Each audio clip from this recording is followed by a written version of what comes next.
Boa noite, pessoal. A gente ainda não conseguiu se organizar para o estudo nessa semana, mas fica o convite para que você acompanhe um dos nossos grandes amigos nessa caminhada de interpretação do Evangelho, que é o Haroldo Dutra Dias, falando sobre a nossa parábola do festim das bodas. Acompanhe o nosso amigo, te deixando algumas lições, reflita com profundidade e guarde a certeza de que muito em breve estaremos de volta, muito bem organizados, harmoniosos e engraçados, como é o tom dos nossos trabalhos. Fica em paz, que a paz do Cristo te envolva, transforme o seu lar no templo do Deus vivo e que do seu coração, como do meu também, a luz do Evangelho possa irradiar, transformando nossos ambientes. Um abraço a todos, paz e bem.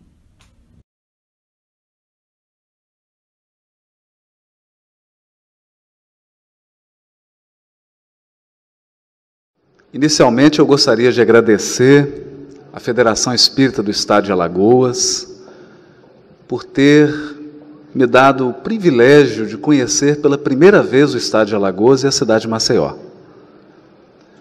E estou aqui tentando me concentrar, porque mineiro, quando fica perto da praia, perde a concentração. Principalmente quando se trata de praias tão belíssimas quanto essa. Mas nem só de praia vive a riqueza de Alagoas. Temos aqui também grandes amigos que nos receberam com muito carinho, que nós gostaríamos de agradecer, e a imensa e grata satisfação de encontrar, porque o trabalho às vezes não permite, a minha irmã do coração, grande amiga Marta Antunes, com quem tive a honra de participar de alguns trabalhos com o saudoso Honório Abreu, dos trabalhos do Evangelho ligados à Federação Espírita Brasileira, e poder dividir a mesa com essa grande trabalhadora, incansável trabalhadora do movimento, é para mim um motivo de muita alegria, de muita honra. Nós vamos falar hoje sobre a parábola do festim das bodas. Essa parábola está no capítulo 22 de Mateus, mas ela também aparece em Marcos e em Lucas. Nós escolhemos a versão que está no evangelista Mateus. Jesus, conversando com os fariseus, doutores da lei, saduceus, diz assim: em resposta, Jesus novamente lhes falou em parábolas, dizendo: o reino dos céus é semelhante ao homem, rei, que preparou as bodas do seu filho, e enviou seus servos a chamar os convidados para as bodas, mas não quiseram vir.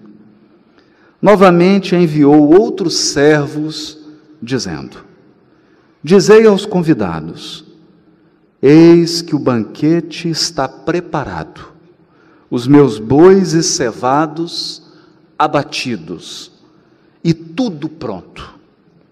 Vinde para as bodas. Mas eles se foram, sem se importarem, um para seu próprio campo, outro para seu negócio, e o restante, agarrando os seus servos, os ultrajaram e mataram. O rei ficou irado, e enviando suas tropas, exterminou aqueles assassinos e incendiou a cidade deles.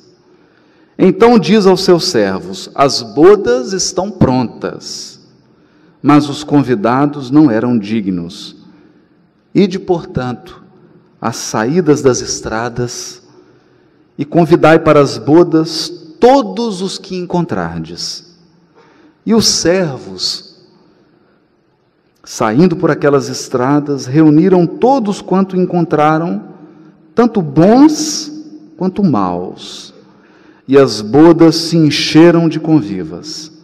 O rei, entrando para contemplar os convivas, viu ali um homem que não estava vestido com a veste nupcial, e disse-lhe: companheiro, como entraste aqui sem veste nupcial? Ele se calou, Então o rei disse aos seus servidores: depois de amarrar os seus pés e suas mãos, lançai-o para fora, nas trevas exteriores. Ali haverá o pranto e o ranger de dentes, porque muitos são chamados, mas poucos escolhidos. Inicialmente é preciso falar um pouco sobre parábola. O que são parábolas? Jesus, na qualidade de governador espiritual do orbe, espírito de máxima grandeza para nós que estagiamos na terra, o guia e modelo da humanidade, por certo, poderia ter se utilizado da linguagem que ele quisesse. Poderia ter construído o seu ensino utilizando de ferramentas pedagógicas possivelmente desconhecidas por todos nós até hoje. Porque é difícil comparar a nossa limitação espiritual, intelectual e emocional com a grandeza de um espírito do porte de Jesus. No entanto, certas lições são básicas, muito básicas, e nenhum mestre, por mais grandioso que seja, pode desprezar o básico.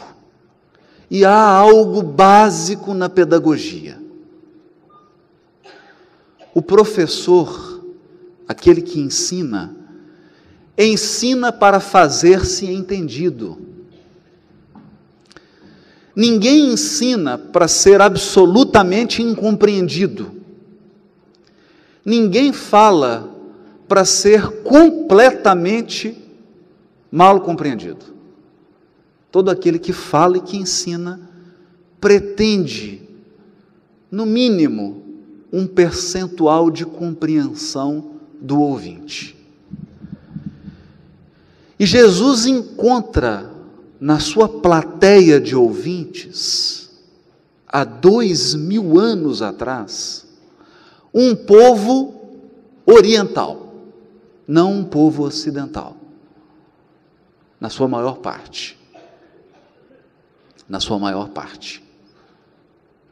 Um povo com uma cultura específica, um povo que tem uma língua específica, uma tradição religiosa. E para se fazer compreendido por essas pessoas, Jesus teve que adaptar o seu ensino transcendente ao cotidiano daquelas pessoas. Então aqui nós destacamos 2 pontos fundamentais. O conteúdo do ensino de Jesus toca aspectos imperecíveis. Porque Jesus não fala para um encarnado específico. Jesus não fala para uma cultura específica. Ele fala para o espírito imortal. Fala de realidades transcendentes e imutáveis. Por quê? Porque fala da lei divina que rege os nossos destinos espirituais. Esse é o conteúdo do ensino de Jesus. E foi com uma grandeza de um codificador do porte de Allan Kardec que nós podemos começar a adentrar na essência espiritual do ensino de Jesus. Porque até então, nós fazíamos algo interessante. Alguém, quando pega uma banana, descasca a banana, come a fruta e joga a casca fora. Mas quando se trata de estudo do Evangelho e da Bíblia, geralmente as pessoas jogam a banana fora e comem a casca. A interpretação literalista, simplória, a interpretação que não leva em conta os aspectos literários, faz com que as pessoas fiquem agarradas, amarradas ao sentido literal, ao enredo, ao símbolo, e esqueça a essência espiritual que movimenta toda essa estrutura. Com Kardec, a nossa compreensão se ampliou. O ser humano foi colocado no seu devido lugar, como espírito imortal em jornada rumo ao aperfeiçoamento. Nesse quadro, o ensino de Jesus se abriu, ele se ampliou, ele se agigantou aos nossos olhos. Por essa razão, no livro Consolador, quando perguntam para Emmanuel sobre parábola, ele responde praticamente como uma parábola. Ele diz assim: as parábolas de Jesus são como as sementes que desabrochariam um dia em árvores de misericórdia e sabedoria para toda a humanidade. Desabrochariam um dia. Uma parábola como essa foi dada por Jesus em forma de semente. E uma semente exige todo o cuidado para que possa florescer. A terra aqui é outra. A terra onde floresce o ensino de Jesus é o coração do ser humano. É esse o terreno que nós oferecemos para que essas sementes desabrochem, cresçam, frutifiquem, gerando frutos de sabedoria, porque as parábolas ensinam, elas mudam a nossa perspectiva, elas mudam a nossa visão da vida de Deus e da evolução espiritual. Mas elas também tocam o nosso sentimento e substituem, como vimos na palestra anterior, egoísmo por amor, vaidade por humildade. Esses sentimentos vão sendo transmudados à medida que os ensinos de Jesus vão tocando o nosso coração. É esse o sentido das parábolas, que vêm em forma de semente. E nesses momentos que nós temos para nos reunir em torno do ensino de Jesus, trocar experiências em torno desse ensino grandioso do Mestre, nós vamos fazer como aquela criança que é estimulada a plantar um grãozinho de feijão num vaso. E aqui eu já gostaria de fazer uma advertência. Qualquer pessoa, como diz um ditado oriental, é capaz de contar as sementes dentro de uma fruta. Qualquer um. Você pode abrir uma melancia, vai dar trabalho, mas qualquer um será capaz de contar quantas sementes tem lá dentro. Mas não há um ser humano capaz de contar quantos frutos existem em uma semente. Nenhum de nós é capaz de prever a abundância da colheita quando as sementes do Evangelho caem num coração preparado. Um coração evangelizado produz alguém como um Chico Xavier, como um Gandhi, como uma Madre Teresa de Calcutá, uma Irmã Dulce e muitos outros. Transformam as pessoas em árvores vivas, de amor, de misericórdia, de sabedoria, de intuição, e é esse o nosso propósito. Compreendendo que as parábolas são sempre ensinadas nessa simbologia, nessa forma literária de 2000 anos atrás, 2000 anos atrás, eu convido todos a fazermos uma viagem ao passado. Porque as parábolas, para serem compreendidas de uma forma mais ampla, exigem de nós um deslocamento, uma capacidade de abstrair a sua própria cultura, a sua própria língua, e mergulhar em outro mundo, no mundo da Palestina do primeiro século. E aqui nós selecionamos alguns textos.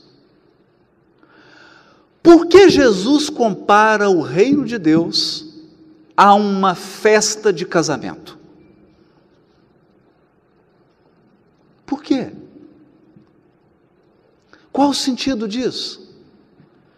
Por que alguns aspectos das parábolas de Jesus parecem chocar o ouvinte? Chocar o ouvinte.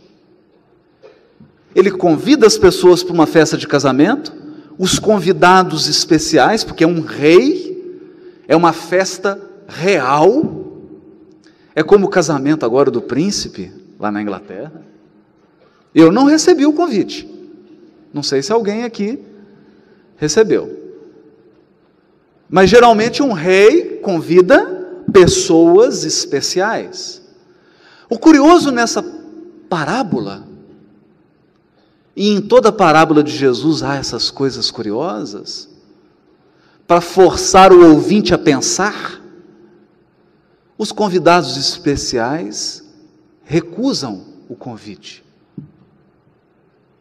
O convite, então, é estendido a todos, indistintamente, como se o rei andasse pelas ruas de Maceió convidando quem encontrasse. Mas, ao iniciar-se a festa, mesmo sabendo que ele convidou todas as pessoas dos mais diversos níveis, econômico, social, cultural, alguém não foi trajado adequadamente para a festa. Mas o rei deveria esperar isso? Quando você amplia tão grandemente assim um convite, é razoável esperar que as pessoas vão todas vestidas adequadamente? Outro ponto curioso da parábola. O rei se desagrada com a recusa e destrói a cidade. Destrói a cidade. Mas mesmo assim mantém a festa. A festa que já estava preparada. E é bom dizer que naquela época as festas de casamento duravam 7 dias. Dá para imaginar o preço do buffet. Hoje, para fazer uma de 4 horas, já é um sacrifício. Imagina 7 dias. Ele mantém a festa. Então, aspectos da parábola, como se Jesus estivesse trabalhando com o insólito. Jesus compõe as suas parábolas com o improvável. Para quê? Para que o leitor fique atento, para que ele se pergunte, mas como assim? Convidou todo mundo, veste, destruiu a cidade, que história é essa?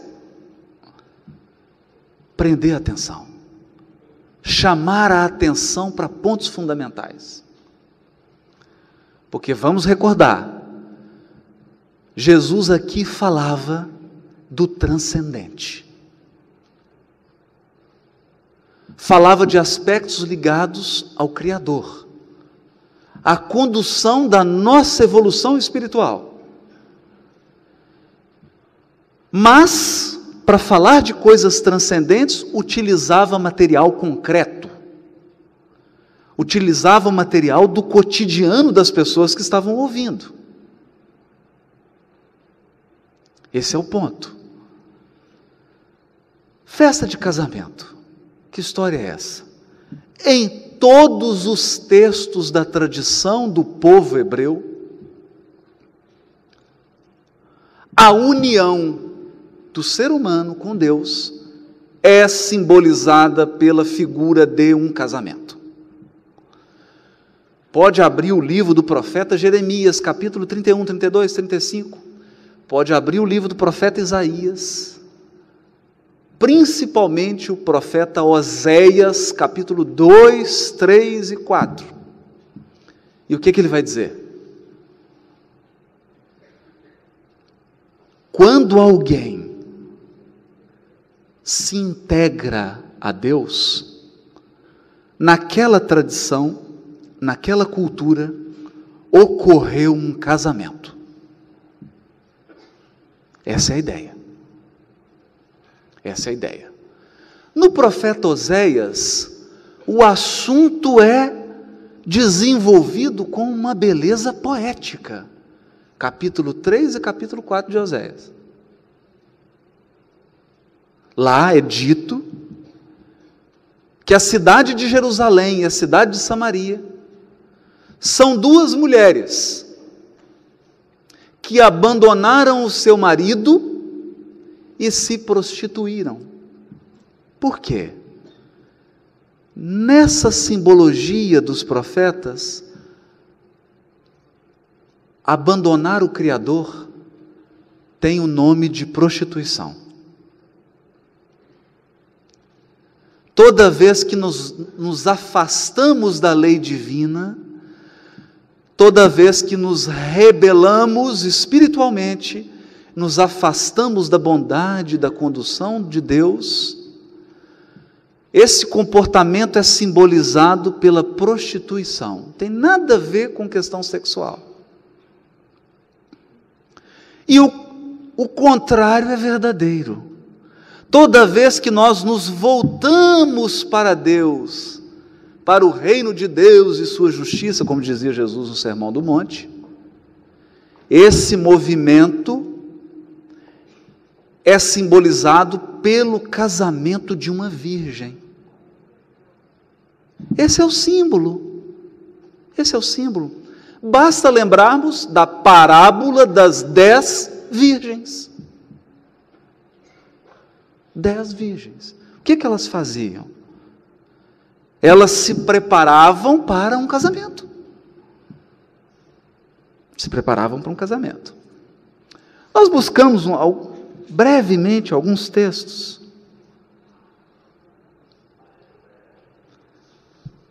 Antigos, bastante antigos, que vão falar sobre essa festa de casamento.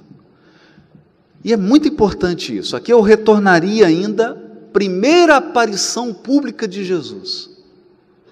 Primeira aparição pública de Jesus se deu onde? Em Caná, na Galileia, em uma festa de casamento. Em uma festa de casamento. João Batista, ao encontrar Jesus, diz assim: Ele é o noivo, e eu me regozijo de poder servir ao noivo. Eu sou o amigo do noivo. Emmanuel vai responder isso no livro Consolador. Dizendo que a humanidade vive até hoje um período de noivado. Um noivado com a revelação da lei divina. Não operou-se ainda a união definitiva. O Evangelho ainda não foi integralmente incorporado ao nosso comportamento. Portanto, não houve o casamento. Esse é o símbolo. Símbolo singelo, simples, mas forte, bonito. Vamos imaginar naquela época um povo de agricultores, de pessoas que cuidavam de cabras, de ovelhas, de pastores? Qual era a relação humana mais íntima que eles conheciam? Casamento. E até hoje. Isso não mudou? A relação de maior intimidade, de maior proximidade, a relação conjugal. E Jesus, ao se referir a isso, é como se nos dissesse que Deus espera que nós tenhamos também essa relação com Ele. De intimidade, de afeto, de união. Como dizia Jesus, eu e o Pai somos um. Um casamento perfeito. Esse é o sentido. E como todo casamento, se dá numa festa. Numa festa. Isso está no livro Boa Nova, Humberto de Campos, psicografado por Francisco Cândido Xavier. Simão Pedro vem a Jesus e questiona ele por que ele transformou a água em vinho. Porque na concepção de Simão Pedro, Jesus estava estimulando as pessoas à gula e a ficarem ébrias. Então ele questiona, mestre, o senhor tem certeza que fez o melhor, transformando essa água em vinho? E Humberto de Campos relata com toda beleza, Jesus respondendo a Simão, Simão, conheces a alegria de servir a um amigo?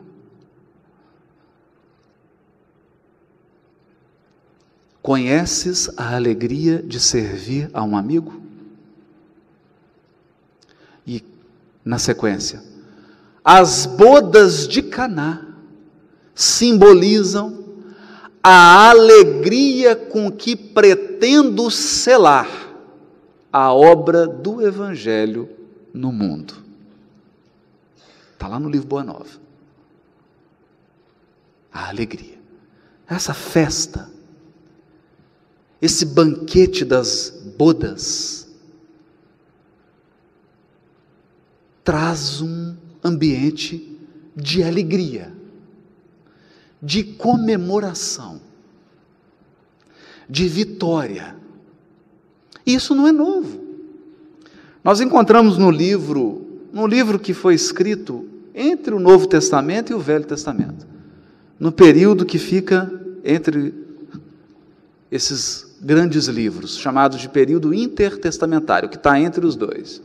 O livro de Enoque, 1 Enoque 62, versículo 12 a 16. Esse livro diz assim, que os eleitos cearão, farão uma ceia, descansarão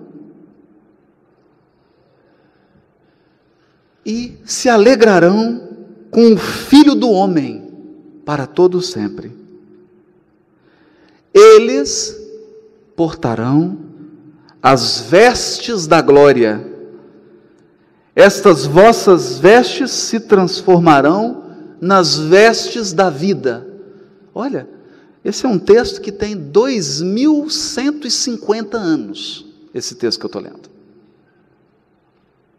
Ele é muito anterior aos textos do Evangelho. Vou citar outro.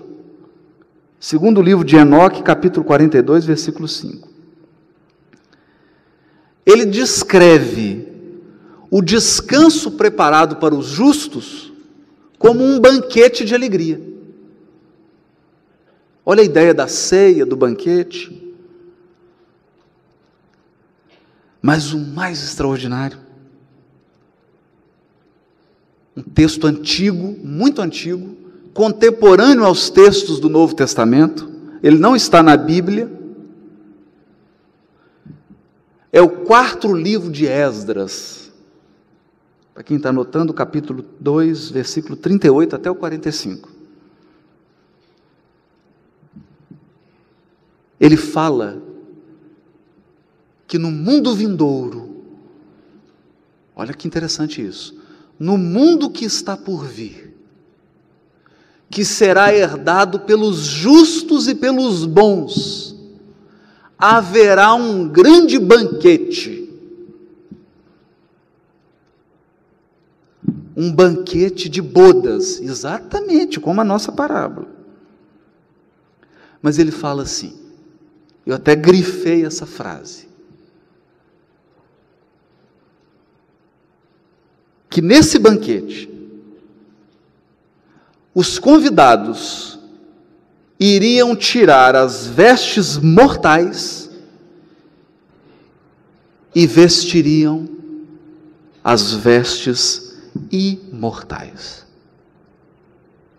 Imagina! Iam trocar as vestes mortais pelas vestes da glória, as vestes imortais. Simbologia. Nós vamos chegar ao cerne da parábola. Ao cerne da parábola. Que vestes são essas?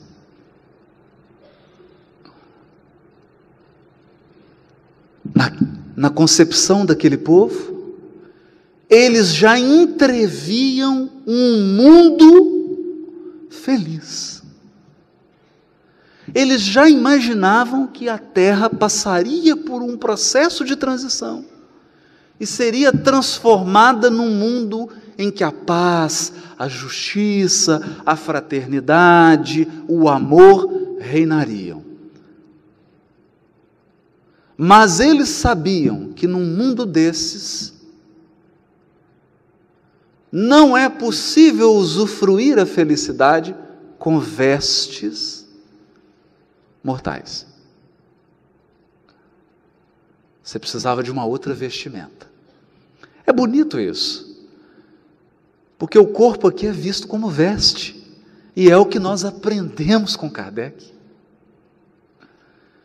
Que o espírito imortal também se veste. Ele se veste de um corpo físico, ele se veste de um cargo, ele se veste de um título acadêmico, ele se veste de uma posição social, ele se veste de uma conta bancária. Não é interessante isso? Observar, por exemplo, André Luiz chegando no mundo espiritual. E ele foi conversar com Clarence para pedir para trabalhar, né? E ele imaginava o seguinte: olha, eu sou médico, né? Então, eu ia chegar para o Clarence e falar: Clarence, será que não tem um plantão aí para mim, não? De 4 horas, né? Segunda, quarta e sexta, dobrando. Por quê? Porque ele imaginou que as vestes que ele tinha quando André Luiz encarnado são as mesmas lá. E aí, delicadamente, sabiamente, de forma muito sábia, Clarencio coloca uma outra pessoa para ser atendida junto com ele. E essa outra pessoa era uma senhora que já estava há anos em nosso lar e nunca trabalhava com nada, porque ela não se adaptava com tarefa nenhuma. Ela dava para um, ela lá não dá, é muito complicado. Aí passava para outra tarefa, não dá também, eu tentei lá, mas as pessoas são muito complicadas, né? E aí, todo lugar que ela passava, as pessoas eram complicadas. Engraçado isso, né? Menos ela. E aí o Clarence fala para ela: olha, minha irmã, eu sugiro para você um período de repouso. Vai para o Bosque das Águas, descansa, recupera, reflete na sua personalidade, nas suas atitudes, depois você volta aqui. Aí o André Luiz já ficou, meu Deus, já ficou sem graça de pedir um cargo de médico. Já estava disposto a pedir, não, eu quero um trabalho. Pediu um trabalho para o Clarencio, e o trabalho era de alguém que ajudaria nos serviços de enfermagem. Alguém que auxiliaria os enfermeiros e as enfermeiras. Naturalmente, um choque para André Luiz, que estava acostumado com outro tipo de veste, com as vestes brancas daqui. E chega lá, começa o seu trabalho limpando o chão, atendendo um doente, ajudando. Trocou de veste. Porque não há uma equivalência das vestes aqui e das vestes de lá. Aqui você pode ser alguém famoso, alguém repleto de recursos, e chega no mundo espiritual e a sua veste é de um miserável espiritual. Como você pode envergar uma veste aqui simples, apagada aos olhos do mundo, e ao regressar ao mundo espiritual, ostentar uma veste luminosa de um espírito iluminado. As vestes não são as mesmas. E essa pedagogia do Clarencio não teve nenhum intuito de humilhar André Luiz. Não. Teve o intuito de educá-lo. Educá-lo. Mas como que foi a educação? Algumas pessoas ficam apavoradas com o final da parábola de Jesus. O homem que chega no banquete não está com a veste, é o André Luiz que chega e não está com a veste. Ele mesmo reconhece isso. Ele fala: vivi no mundo como alguém do mundo. E ao regressar ao mundo espiritual, ele fala isso, primeiro capítulo do livro Nosso Lar. Me sinto como um paralítico, me sinto como um cego, como um surdo, incapaz de me movimentar no mundo espiritual. Por quê? Porque durante toda a minha encarnação, jamais me preocupei com os interesses fundamentais, que são os interesses do espírito imortal. Sempre viveu como alguém exclusivamente humano. Ele perdeu o equilíbrio, porque nós encarnados precisamos ter o equilíbrio. Você precisa cuidar das questões materiais, precisa viver como um encarnado, cuidar dos interesses daqui, mas não se esquecendo das questões primordiais, que são aquelas que dizem respeito ao nosso destino espiritual. E ele não se preocupou com isso. Chegou ao nosso lar sem a veste nupcial. Sem a veste.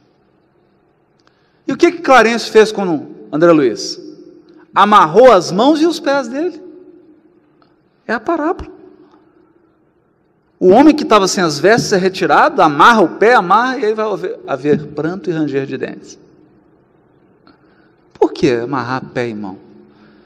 Desativar. Desativar. Às vezes, depois de séculos e séculos de equívoco, o mundo superior fecha determinadas portas para nós. Fecha determinadas portas. Congela algumas oportunidades, para que nós possamos reconstituir o nosso destino. Para que nós possamos novamente alinhar o nosso coração com a lei divina. Fazem isso com tristeza no coração, mas com a responsabilidade de educadores, porque sabem que se nós não formos desativados, nós continuaremos no nosso desatino, continuaremos na sequência dos nossos enganos. Foi o que aconteceu com André Luiz. A sua posição de médico foi desativada. E imagino quão constrangedor foi para ele. Porque era o que ele fazia, era o que ele sabia fazer, era como ele se definia. Você já imaginou? Às vezes você pergunta para a pessoa: quem é você? Eu sou advogado. Será? Quem é você? Eu sou um médico. Eu sou um farmacêutico. E nós definimos a nossa identidade espiritual por uma posição transitória ocupada na atual encarnação.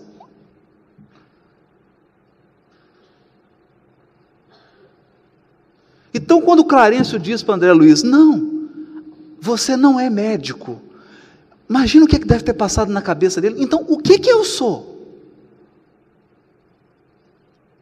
O que eu sou? Eu sou quem? Minha vida inteira, a maior parte do meu tempo foi trabalhando como médico. A maior parte das minhas atividades foram na área da medicina. Todo mundo me conhecia como médico. Como médico, todas as portas se abriam para mim. E agora eu não sou médico, eu sou o quê? Quem que eu sou? O que eu sou? É o problema das trocas de vestes. Ele então deve ter ficado confuso. André Luiz deve ter ficado constrangido. Mas, quando as suas mãos e pés de médico foram atados, foram amarrados, ele pôde descobrir que nós somos muito mais do que a posição que ocupamos.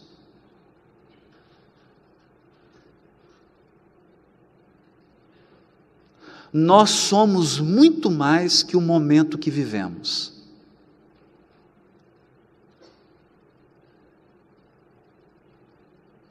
Somos espíritos eternos, filhos de Deus, em ascensão espiritual. Uma vez encarada a vida nessa perspectiva, tudo mais representa material pedagógico de aprendizado. Todas as posições, tudo que nos rodeia, são instrumentos, são degraus para a nossa ascensão. E nós não podemos nos apegar ao que é instrumento. Essa é a lição. Ele começa a vestir, a se preparar, porque não estava preparado. Ele não estava preparado. E alguém dirá assim, puxa, mas ninguém avisou para ele que ele tinha que se preparar? Como não? Ele reencarnou como médico para se preparar para a medicina espiritual, mas não se preparou. Uma encarnação inteira para se preparar, mas não se preparou. O convite foi feito, como está feito para todos nós. E vem a pergunta que precisa ser deslocada: para que cada um de nós está sendo preparado aqui? Para quê? O que nos aguarda no mundo espiritual? Qual posição que nos aguarda? O que essa posição exige que nós aprendamos aqui para ocupá-la?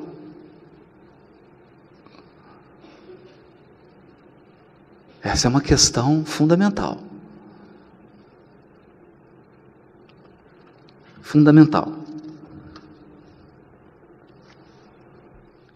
E eu encontrei num texto antigo também, um tratado antigo do povo hebreu, Mishnah Avot, capítulo 4, item 16, onde está dito assim: este mundo é como um vestíbulo. Olha, isso aqui foi escrito no ano 200 depois de Cristo, o que eu estou lendo aqui, ano 200 depois de Cristo, portanto tem mais de 1800 anos que isso foi escrito. Este mundo é como um vestíbulo que dá acesso ao mundo por vir. Prepara-te no vestíbulo para que possas adentrar no salão do banquete. A mesma simbologia. A mesma simbologia. Mas nem tudo se perde. Porque a misericórdia infinita de Deus vai renovando as oportunidades. Evidentemente que a nossa resistência e teimosia espiritual pode agravar a situação, trazer sofrimento e atrasar a nossa marcha. E isso não é conveniente. Mas a misericórdia divina sempre abre portas, como abriu para André Luiz. E ele se torna então um auxiliar de enfermagem, e é nesse trabalho que ele trava laço de amizade com uma enfermeira muito especial, chamada Narcisa. E é essa enfermeira que no momento mais grave, no momento de maior teste de André Luiz no mundo espiritual, quem o socorre? Narcisa. Que é quando ele visita a família. E percebe que alguém vestiu a roupa dele. Né? Porque ele ficava assim para Clarencio: não, preciso ver minha esposa, minha mulher, preciso ver minha mulher, meus filhos, minha casa, meu escritório. Chega lá, a mulher dele já era mulher de outro. Quando já estava na casa dele, já tinha mudado tudo. Choque, que os amigos espirituais estavam adiando, porque sabia que ele não estava preparado para isso. E naquele momento, então, ele invoca por Narcisa, e é ela que vem, a enfermeira amiga. Vamos pensar um pouquinho. E se ele não tivesse aceito a proposta de Clarencio para ser auxiliar de enfermagem?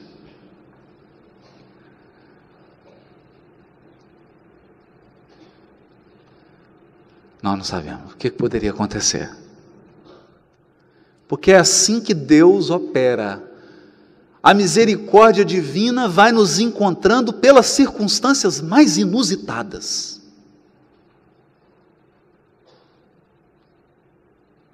Pessoas e circunstâncias mais inusitadas cruzam o nosso destino, e são elas que muitas vezes são as portadoras das maiores transformações da nossa vida. É assim que a misericórdia vai nos encontrando. De modo que a lição aqui é clara. É clara. Primeiro, a mensagem central do Evangelho é mensagem de alegria.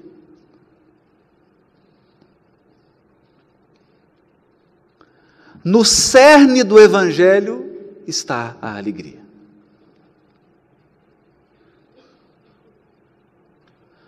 O sofrimento, o testemunho, a dificuldade é fruto do nosso endurecimento espiritual. E é um período de transição até que nós possamos esboçar aquelas virtudes que a espiritualidade espera de nós. É só um período de transição.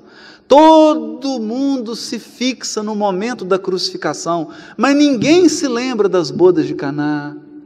Ninguém se recorda de Jesus caminhando às margens do lago do Tiberíades e conversando com os apóstolos. Ninguém se recorda das dezenas e dezenas de culto no lar feitos na casa de Simão Pedro. Ninguém se recorda da ceia que Jesus fez com os apóstolos. A ceia. Centenas de momentos de confraternização, de amor, de carinho de Jesus, nós apagamos para fixar na cruz.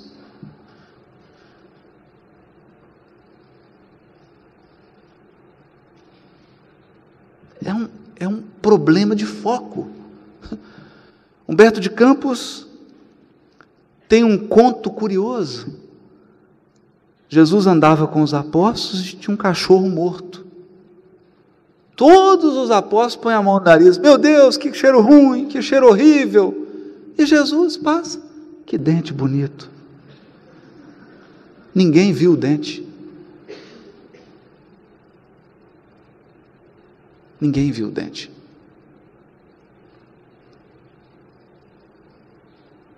Quando Lívia, no livro Há 2000 anos,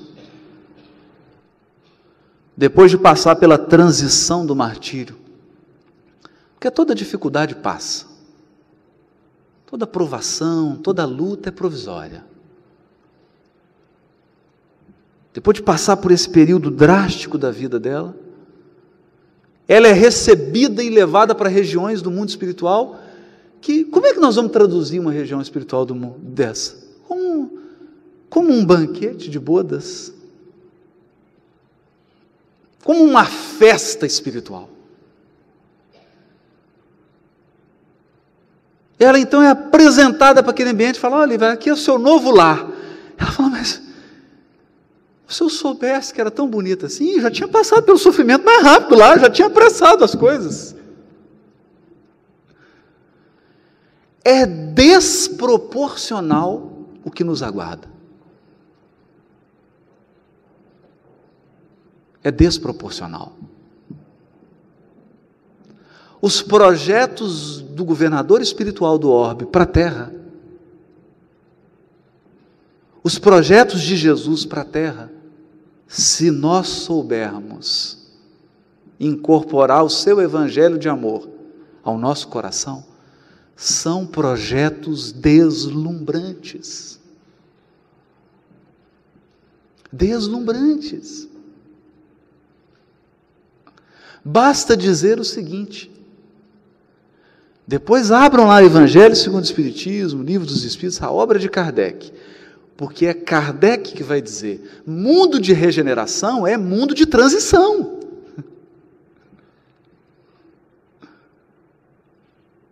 Kardec fala isso. Ele fala assim: é um estado de convalescença. É como um doente que está se convalescendo.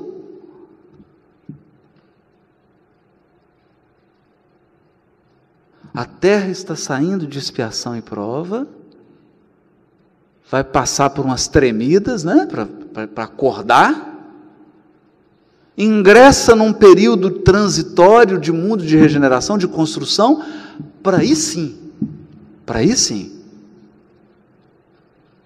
nós participarmos do banquete espiritual que está reservado para todos nós, se soubermos perseverar.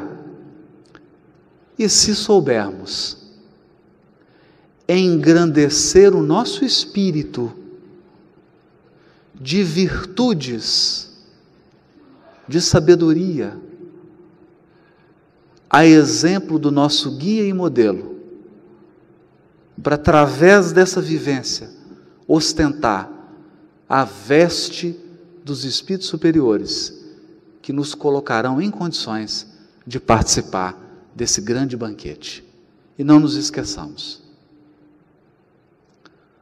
a mesa de refeição, o banquete, era a ocasião mais especial no mundo antigo, porque era um momento de confraternização máxima. Era tão importante que Jesus fez questão que a ceia antecedesse a crucificação. Ele tinha necessidade de compartilhar, de comungar.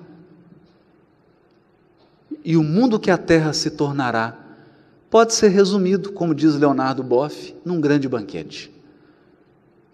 Um banquete onde todas as pessoas vão se reunir no verdadeiro espírito de fraternidade, trocando e compartilhando, para que ninguém tenha fome material e espiritual.